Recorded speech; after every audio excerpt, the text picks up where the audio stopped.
If you were told that you have to live your entire life again, exactly as it is right now, would you say yes? Not a better version of your life, the same mistakes, same embarrassing moments, same decisions, repeated infinitely. Would that feel comforting or terrifying? This is the philosophical problem behind Friedrich Nietzsche's idea of eternal return, which becomes an important starting point for Milan Kundera's The Unbearable Lightness of Being. In the gay science, Nietzsche presents eternal return as a thought experiment. Imagine that every moment of your life will happen again, exactly as it happened, infinitely. Nietzsche describes this possibility as the heaviest burden, and the word heavy matters here. If everything returns, then nothing is insignificant. Every action, every decision, every relationship carries enormous weight because you would have to experience it again and again. But Kundera asks us to imagine the opposite. What if life happens only once? If I make a decision today, I can never return and experience the alternative. I may wonder what if I had chosen differently, but I can never know. Kundera expresses through inmal ist keinmal what happens only once will never happen again. And this creates the idea of lightness. Because life happens only once, our actions are not permanently weighed down by repetition. We cannot compare one version to another.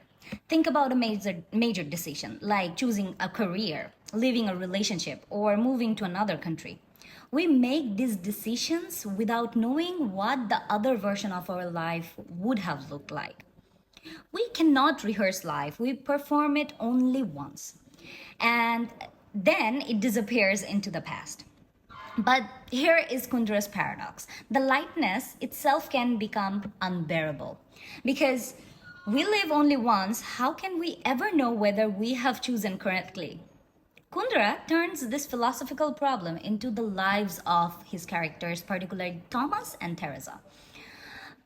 Thomas initially represents lightness. He values sexual freedom and tries to separate sexual relationships from emotional commitment. Then there is Teresa. Teresa brings weight into Thomas' life. She wants to be meaningful, permanent, and unique.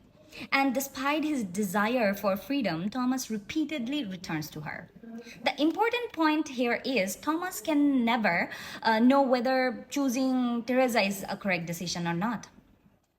His decisions become meaningful precisely because it is irreversible. This is where Kundera complicates the opposition between lightness and weight.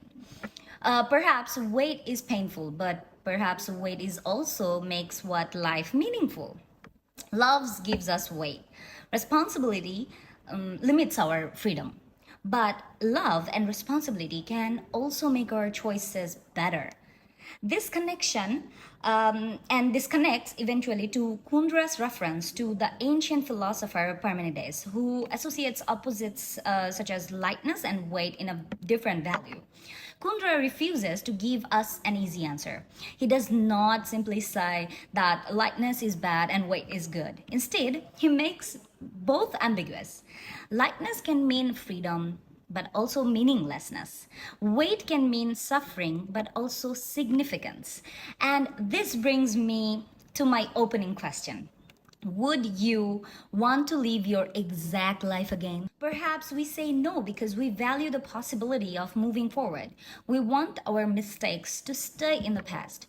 But Kundera asks us to recognize the other side of that freedom. Because we live only once, we can never know with absolute certainty whether we have lived correctly, because we cannot go back, we cannot compare, we cannot rehearse. And perhaps that is why the title of Unbearable Lightness of Being is so powerful. Life is light because it happens only once, but that very lightness can become unbearable. So perhaps the real question Kundera leaves us with is not simply, would you live your life again? But how do we give meaning to a life that we can never live twice? Thank you so much.